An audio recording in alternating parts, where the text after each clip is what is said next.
So I was just getting ready to upload this video, which I started working on a few days ago, about my thoughts on the Wilderness Changes blog here. And right after I finished the video, I noticed they added this section here today, feedback and changes, in which they do address some things I talk about in the video. However, most of my points still stand, so I'm not going to re-record the video. Just keep in mind that this section was added after the rest of this video was recorded.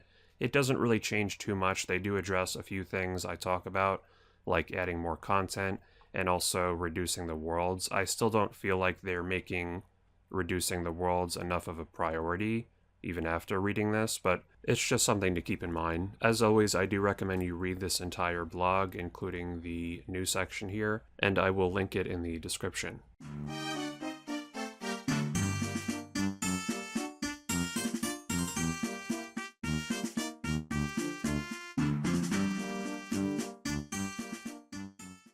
Hello everyone, my name is AndrewAJT, and today I want to give my feedback on the Wilderness Changes blog from Jagex. This was posted on June 24th. I'll link it in the description. I definitely recommend that you read through it. Now, they do say in the beginning that this blog isn't really going to be focused on adding new content for the most part, and that will be covered later in the year with the Wilderness Bosses rework, which is a bit disappointing because I feel like content is what the Wilderness needs.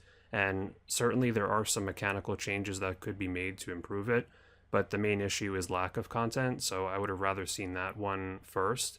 And also, the Wilderness Bosses rework doesn't really sound very appealing as well, because I don't think the Wilderness Bosses are that bad as far as their mechanics. Like, I know they are older bosses from 2014, but I don't feel like every boss needs to be super complicated with 6 phases and healing and things like that. I feel like it's okay to have those bosses be fairly simple, and I know they do have like glitchy safe spots and all that, but for the most part the safe spots are not even the best ways to fight them, at least in the case of Callisto and Venenatis, so I'm not really looking forward to that as much as I would have liked. Now, the blog is quite long, so I'm not going to cover everything, and most of the changes are fine. Overall, the blog is decent. I've seen a lot of negative feedback, like on Twitter, for the Wilderness Changes blog, and I don't think it's that bad, but one thing that I was very disappointed that they did not include here was the reduction of worlds for the Wilderness. I feel like that's the #1 change mechanically the Wilderness needs, and there's no mention of it here, which is very disappointing. Every time I go PKing, it's just so difficult to find anyone because there have been many worlds added to Old School over the years, and the amount of players in the Wilderness has not kept up with that addition. So when you go PKing, you'll typically find that the Wilderness is very sparsely populated at best, and it just makes PKing a very boring experience, and we need to at least reduce the amount of worlds accessible in the Wilderness by maybe 50%. Just make it so you can't enter the Wilderness on half the worlds to start, or maybe even make it so you can't access the Wilderness in 75% of the worlds. That would really condense the remaining players into a much smaller list of worlds and make the experience much better for PKing. The analogy I would give is, imagine if the rest of the game outside of the Wilderness only had 5,000 players, and imagine there were 500 worlds, so there would be 10 players per world. The game would feel very empty because you would barely see any other players, and it would just be kind of a gloomy atmosphere because it would be like you're playing the game by yourself, which is a huge problem in the Wilderness because it's all about player interaction and PvP. So I really feel like reducing the worlds for the Wilderness needs to be a top priority. So 2 of the big changes they mention are, 1, changing all single combat areas to singles plus. That means that if you're in combat with a monster, you can always be tagged off by another player, whereas normally you would be in combat and you couldn't be attacked. And I don't really know what to think about this change. There are some advantages, like when I'm PKing as a solo PKer, it can be annoying when someone goes in the Magic Axe Hut and then it's impossible to PK them, or nearly impossible, because you can't attack them. But at the same time, I've escaped from many clans by going in the Magic Axe Hut, so a change like this could benefit and also weaken solo PKers at the same time, depending on the situation. So, being that it's such a radical change, I don't really feel like I'm in favor of it. It wouldn't be the worst thing in the world, but it doesn't really seem necessary. Also, they're adding a PJ timer to singles plus combat areas, and this actually would help solo PKers, but I've never really been a big fan of PJ timers. I've always just kind of liked it how it is, where you can PJ someone. Maybe I'm PKing with one friend and he's in a 1v1 fight with another PKer and he's struggling, so I want to tag off the other PKer to help my friend out, and the PJ timer is going to make that more difficult.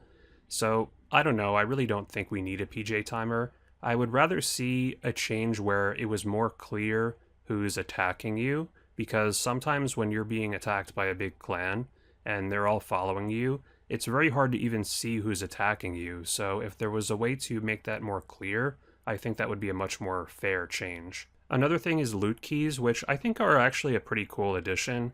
At the same time, they don't really help that much because we already have the looting bag, which basically is a weaker version of the same thing.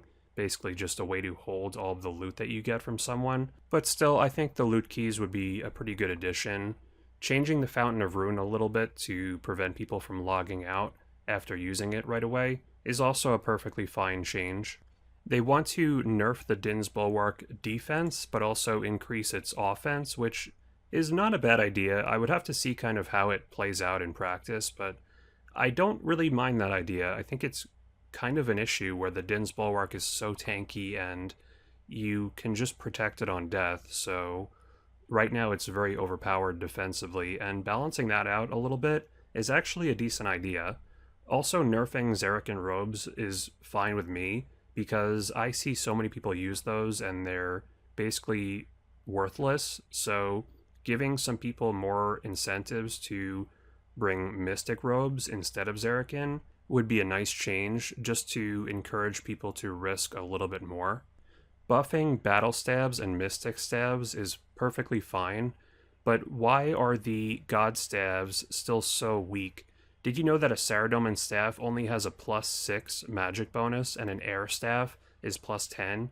The God Staves need to at least have a +12 or +14 magic bonus, and also have the ability to auto-cast the spell that they are designed to work with. They should have a little bit of a prayer bonus as well. I mean, they are god items. They also talk about nerfing Black D'hide, which is probably fine because Black D'hide is very powerful for how cheap it is. And the cool thing is that Blessed Dragonhide armor, like from Treasure Trails, would not be nerfed, so you would have to risk those instead if you want the old defense bonuses.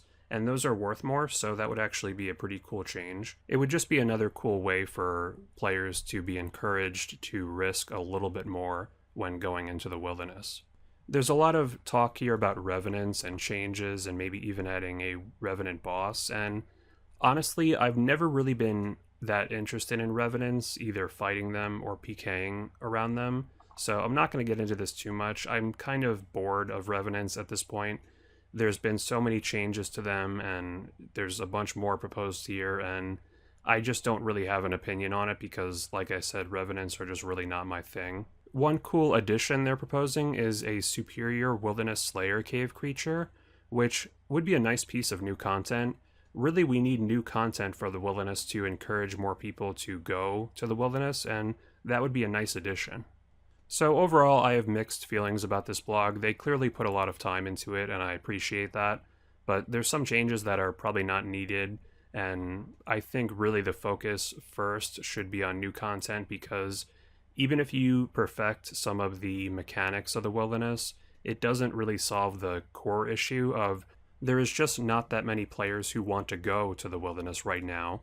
There needs to be exciting rewards and big risks you have to take to get them to encourage people to go to the wilderness, just like they did with the Wilderness Rejuvenation many years ago. Hopefully we see a lot of good examples of that with the Wilderness Bosses rework later this year. Let me know what you think in the comments, and if you haven't already, I'd appreciate it if you drop a like and also subscribe if you haven't already. You can also turn on bell notifications to all so you get notified whenever I upload a new video.